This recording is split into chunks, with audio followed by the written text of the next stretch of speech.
एक ऐसा मंदिर जिसमें भारत की प्रधानमंत्री इंदिरा गांधी को एंट्री नहीं दी क्योंकि वो सनातनी हिंदू नहीं थी।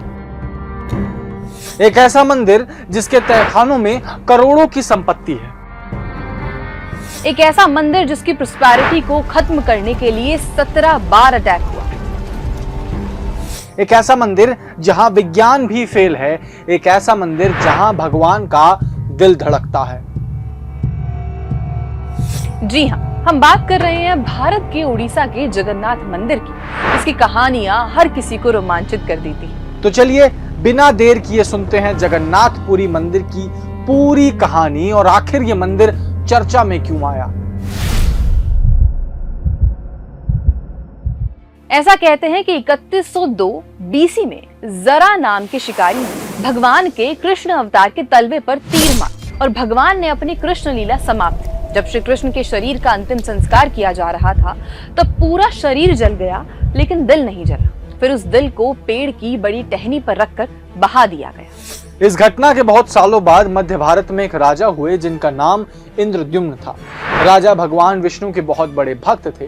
राजा इंद्रद्युम्न के सपने में भगवान आए और उन्हें आदेश दिया कि तुम पुरी जाओ। सुबह उठकर राजा वहां गए। वहां उन्हें एक बड़े पेड़ की टहनी मिली। राजा देखते ही समझ गए कि ये वही लकड़ी की टहनी है जो उन्होंने कृष्ण कथा में सुनी थी। राजा ने लकड़ी से मूर्ति बनाने के लिए शिल्पकारों को बुलाया। सारे शिल्पकारों ने अपने दिमाग पर जोर डाला, पर किसी को समझ नहीं आया कि आखिर बनाए तो क्या बनाए। तब राजा ने देवताओं के शिल्पकारों से आग्रह किया। अब शिल्पकार की कंडीशन थी कि उन्हें 21 डेज तक कोई डिस्टर्ब नहीं करेगा। लेकिन राजा की पत्नी से रहा नहीं गया और वो 15th डे ही मूर्ति देखने चली गई। रानी के वहां पहुंचते ही शिल्पकार अंतर्ध्यान हो गए। जितनी मूर्ति शिल्पकार से बन पाई, आज भी आप वही मूर्ति देखते हैं।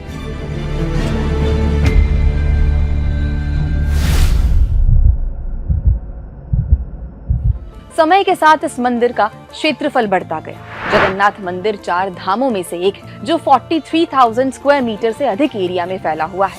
यही कारण है कि यह शहर अस्तित्व में है। शहर के लगभग 70 से 80% लोग मंदिर की इकोनॉमी पर डिपेंडेंट हैं। जगन्नाथ मंदिर का निर्माण जितना रहस्यमयी है, उतनी ही मंदिर में होने वाली चीजें, जैसे मंदिर के शिखर के ऊपर से कोई पंछी नहीं उड़ता। मंदिर पर लगे सुदर्शन चक्र को अगर आप किसी भी साइड से देखें तो उसका मुंह आपकी तरफ ही लगेगा। हर रोज मंदिर का झंडा बदला जाता है। अगर किसी दिन नहीं बदला तो मंदिर 18 साल के लिए बंद रहेगा। मंदिर की परछाई कभी भी जमीन पर नहीं पड़ती। ये मंदिर समुद्र के किनारे है और अगर आप समुद्र से नजदीकी द्वार सिंह द्वार से अंदर जाते हैं तो आपको समुद्र के लहरों की आवाज नहीं आएगी। मंदिर में हर रोज महाप्रसाद दिया जाता है, जो कभी खत्म नहीं होता और न ही कभी वेस्ट होता है। मंदिर में जब प्रसाद बनाया जाता है तब 7 हांडियां एक के ऊपर एक रखी जाती हैं।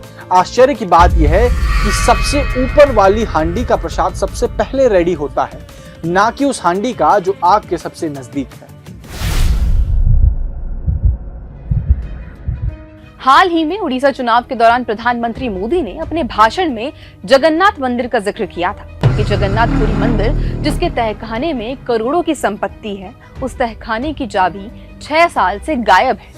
पिछले 6 साल से श्री रक्त भंडार की चाबी का अता पता नहीं है। अरे हमारे घर की चाबी खो जाए तो भी हम मदद करते हैं, महाप्रभु जगन्नाथ जी मेरे घर की चाबी जरा खो गई है, कुछ मदद करो।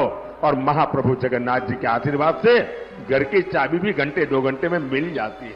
6 साल हो गए, रत्न भंडार की चाबी खो गई है।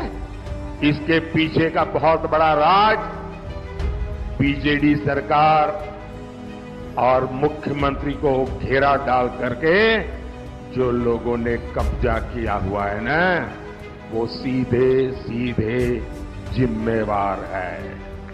और इस पूरे मामले की जिम्मेदारी कौन लेगा? क्या मंदिर प्रशासन, क्या सरकार या ब्यूरोक्रेसी?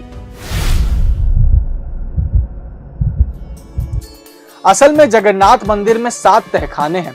अगर सही मायने में कहें तो ये रत्न भंडार है, जिसमें से 4 तहखानों में भगवान के रोज पहनने वाले रत्न जड़े हुए आभूषण और बर्तन हैं। और जो बाकी 3 तहखाने हैं, उसमें वो आभूषण और रत्न जड़ित बर्तन हैं जो जगन्नाथ जी को उपहार में दिए गए।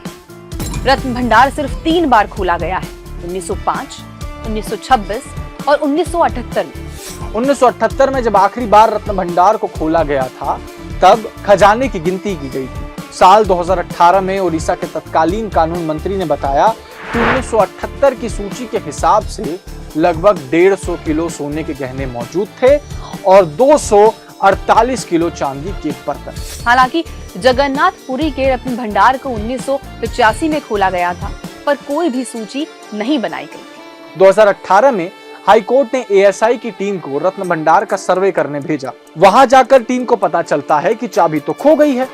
ये बात जब बाहर आई तो जनता में आक्रोश बढ़ गया।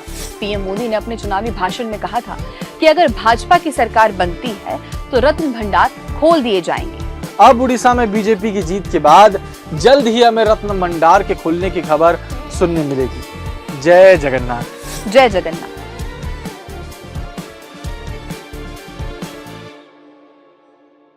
ऐसे और वीडियो देखने के लिए रिपोर्ट भारत को सब्सक्राइब करें।